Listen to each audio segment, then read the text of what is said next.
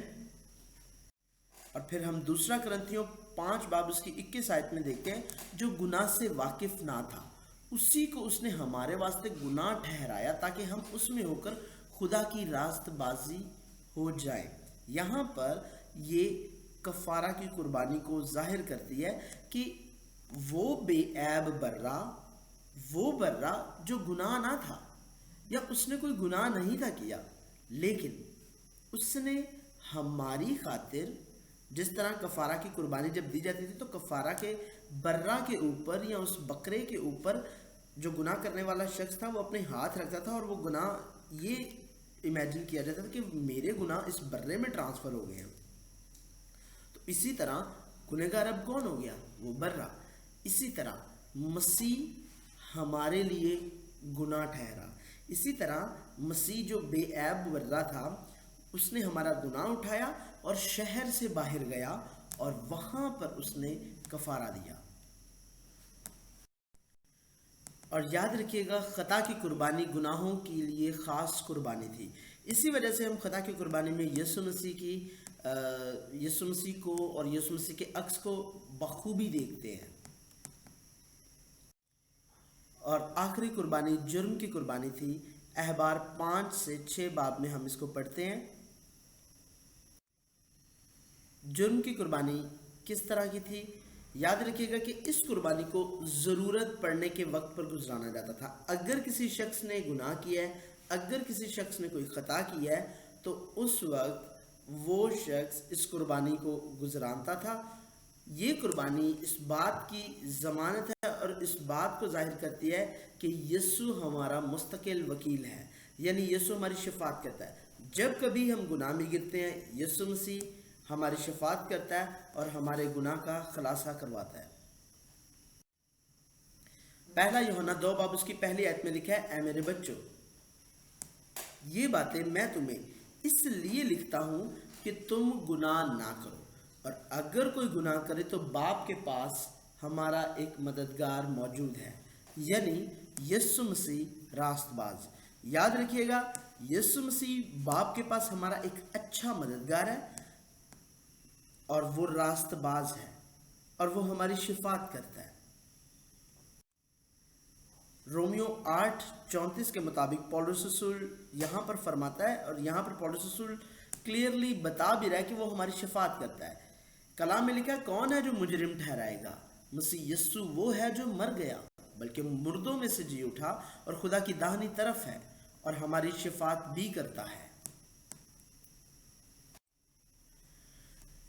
جب ہم ان قربانیوں کو اکٹھا دیکھتے ہیں تو جو پہلی 3 قربانیاں، سوگندی قربانی، نظر کی قربانی اور تیسری سلامتی کا ذبیحہ، یہ تینوں قربانیاں راحت انگیز خوشبو کی قربانی ہیں، جو کہ اس بات کی دلیل ہے کہ یسوع مسیح ابن خدا، بادشاہ اور جلالی خدا ہے۔ وہ جلالی ہے اور اس کی خدمت کو ظاہر کرتی ہیں۔ اور یہاں پر آخری 2 قربانیاں جو خطا اور جرم کی قربانیوں کے زمرے میں آتی ہیں، ایک خطا کی قربانی، ایک جرم کی قربانی، یہ یسوع مسیح کی خدمت اور آخری ایام کو ظاہر کرتی ہیں، اور اس بات کو ظاہر کرتی ہیں کہ وہ گنہگاروں کے لیے گناہ بن گیا اور ان کے لیے نجات کا سبب بنا۔ عزیزو، ان تمام قربانیوں کا مرکز صرف اور صرف یسوع مسیح ہے، اور یاد رکھیے گا کہ یہ سب مل کر ہمارے حق میں مسیح کے کامل کام کو پیش کرتی ہیں۔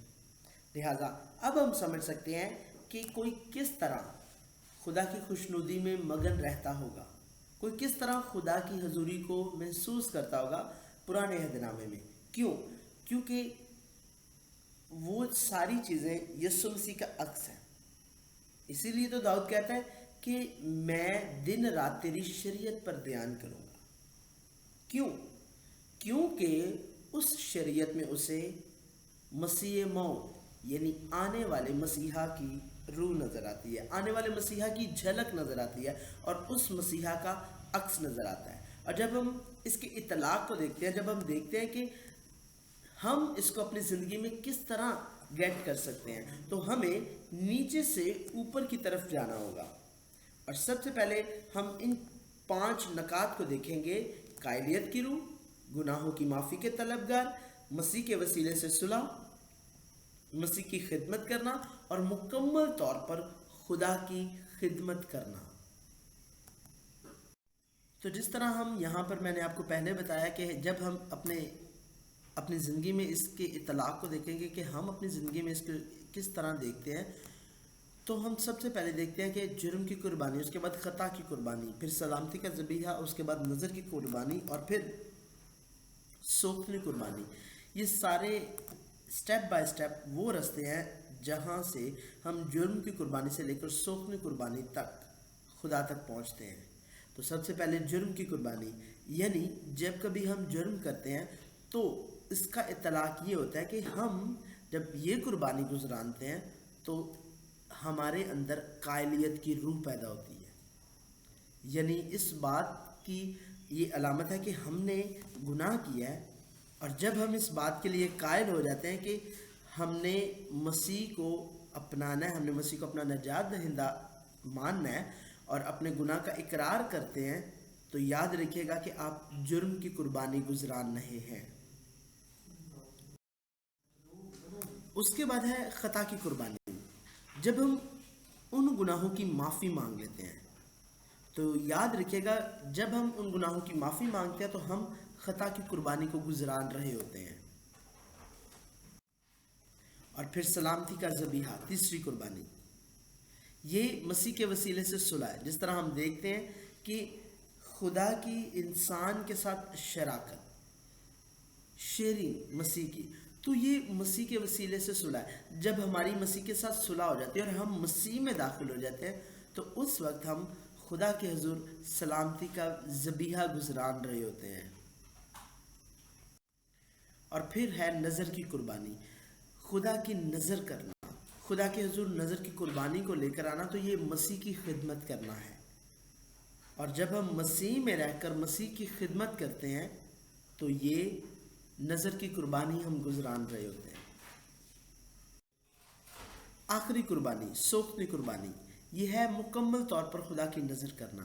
اس میں جب آپ اپنے آپ کو مکمل طور پر خدا کے حضور نظر کر دیتے ہیں، اپنی جان، اپنے بدن اور اپنے روح کو، جس میں آپ یہ کہتے ہیں کہ خداوند جو آپ کی مرضی ہے اب سے وہی میری مرضی ہے، تو یاد رکھیے گا کہ آپ اس وقت سوکھتی قربانی گزران رہے ہوتے ہیں۔ کبھی کبھار ہماری زندگیوں میں اور کبھی کبھار ایک ایماندار کی زندگی میں وہ جرم کی قربانی گزرانتا ہے، یعنی وہ قائلیت کی روح میں آتا ہے، پھر خطا کی قربانی گزرانتا ہے یعنی معافی مانگتا ہے، اور پھر جب سلامتی کا ذبیحہ گزرانتا ہے یعنی مسیح کے ساتھ ایک ہو جاتا ہے، تو وہ اس کے بعد نظر کی قربانی اور سوکھتی قربانی کو ایک ہی وقت میں گزران رہا ہوتا ہے۔ کبھی کبھار کچھ لوگ اس رتبے کو فوراً حاصل کر لیتے ہیں اور اپنے آپ کو خدا کی مکمل طور پر نظر کر دیتے ہیں، اور وہ نظر کی قربانی اور سوکھتی قربانی اکٹھی گزرانتے ہیں، یعنی وہ مسیح کی خدمت کرتے ہیں اور اپنے آپ کو مکمل طور پر خدا کی نظر کر دیتے ہیں اور اپنے آپ کو خدا کے حضور میں اس کے تابع کر دیتے ہیں۔ اور اس طرح ہم دیکھتے ہیں کہ ہماری زندگی میں اس کا اطلاق کیسے ہے۔ اس طرح ہم دیکھتے ہیں کہ کس طرح ہم جرم کی قربانی سے لے کر سوکھتی قربانی تک اس پروسیس سے گزرتے ہیں، اور پھر ہم خدا کی قربت کو، خدا کے عرفان کو اور اس کی محبت کو حاصل کرتے ہیں۔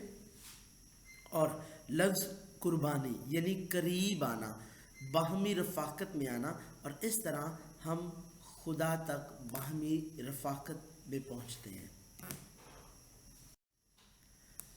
اب ہم آئیں گے سوالات کی طرف۔ پہلا سوال ہے قربانی کیا ہے؟ دوسرا سوال، پرانے عہد نامے کی 5 خاص قربانیوں کے نام لکھیں۔ تیسرا سوال، راحت انگیز خوشبو کی قربانیوں کے نام لکھیں۔ چوتھا، خطا اور جرم کی قربانیوں کے نام لکھیں۔ پانچواں، سوکھتی قربانی کے ساتھ کیا کیا جاتا تھا؟